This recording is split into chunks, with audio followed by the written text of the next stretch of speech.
guys! Good morning! This is Ims TV Vlog. Welcome to my channel. At kung hindi ka pa nakakapag-subscribe, mag-subscribe ka na para updated ka sa mga bago kong upload na video. So, alam nyo na kung may hawak akong parcel na dumating kahapon.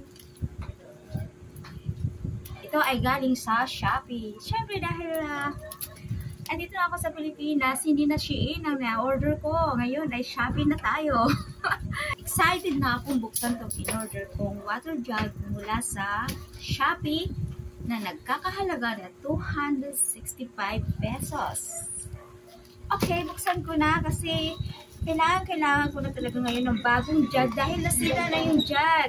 Sa 3 years ko ba naman dito sa abroad, hindi na palitan. Kaya ngayon kailangan ko ng palitan. Ayan. Siyempre.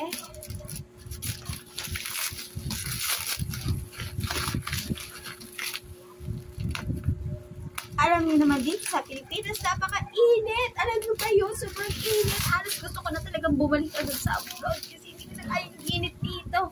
Dapat pala dito ay aircon ng ating bahay. Ano po? Nga, umuwi ako na probinsya. Napaka-init din dun. Pero ang kagandahan kasi sa probinsya, masarap yung hangin kahit mainit. Tsaka kung nandun ka lang sa kubo, naku po, mapapatulog ka talaga ng sobra-sobra. Yan, nakakwento na ako ng buhay probinsya ko talaga. Nakaka-excite. Nakaka-miss. Pero limang araw na ako doon kasi baka maubos yung pera ko. Naku po, paano na pag maubos ang pera ko dito? Balina, naku, magkakain talaga ako araw-araw na kasi ito nabubuksan ko na yung parcel ko. Ay, naku po. Hinay-hinay na yung mag-order. Hinay-hinay na sa mag-order ng parcel. At bakit tayo yung maubos ng pera? Ay, naku po. Ay, napakadami naman nakalagay dito. Kala ko ba ito eh? Oh, nakatama. Ayan, guys. It's for... Wow. Ito yung gusto ko. Malapit na sa purple. Purple blue. Ayan, ang gusto ko. Ayan o, ang ganda. Tamang-tama. Meron akong avocado dyan na pahinugi na galing sa Bicol. Kaya ilalagay ko na dito para mahinog na. Kasi ilang araw na nagtatakam na ako, hindi pa nahihinog. So, ayan, tama-tama. Salamat, Shopee. Pwede rin mag-itlog yung itlog. Pwede rin mag-itlog yung manok ko dito kung meron ka. Sure. So, ayan na yung in-order kong jug. 265 pesos per Shopee. Wow, ganda naman ito. Sabi ko purple, pero okay na din. Purple naman to, di ba? Malapit na sa purple. Like my curtain, purple. Purple na nga ito yata. Hindi alam ang kulay. Purple nga siya.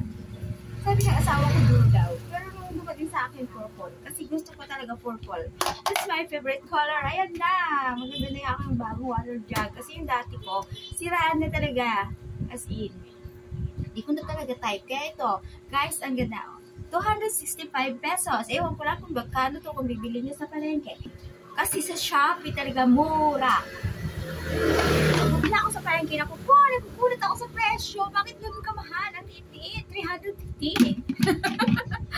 So, ito na nga guys. Thank you very much Shopee sa aking magandang water jug. Sa uulitin. Siyempre, don't forget to subscribe. Salamat po everyone. Ayan na, nakita nyo na aking parcel. Kita, 265. Malaki na siya, oh.